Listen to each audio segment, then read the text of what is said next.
He came forward and slashed me from cheek to cheek. Those were the words of the subway attack survivor, Noel Quintana.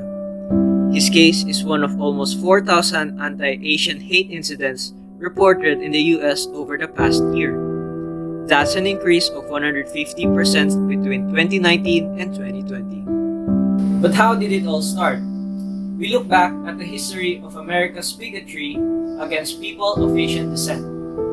America's first immigration law, the Page Act of 1875, unapologetically excluded East Asian women from the country because of stereotypes that they were sex workers and temptations for white men, making their immigration illegal and barring existing Chinese American women from becoming citizens.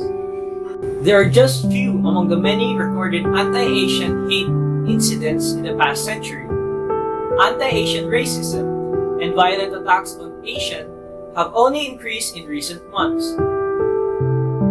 Specific COVID-19, that name gets further and further away from China as opposed to calling it the Chinese virus. Kung flu, I can name 19 different versions of names. Experts warn that his dehumanizing and xenophobic attitude would spark the flames of violent attacks in the midst of global pandemic.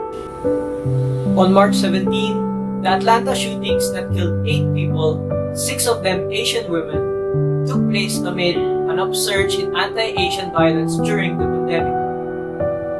US Vice President Kamala Harris condemned the attacks. Xenophobia is real in America and always has been. Sexism too. With the surge of hate crimes against Asians, what can we do about it? Number 1. Use social media to raise awareness and support movements. Next, avoid stereotyping. We need to recognize the diversity of people from all parts of the world coming to America with different language, cultures, food, art, and architecture that has created the vitality, the dynamism that really powers America, by Gary Locke. Lastly, call to action. Together, we must stop racism by our own little way. Cultivating equality everywhere we do is the first step. Small actions can make big impacts.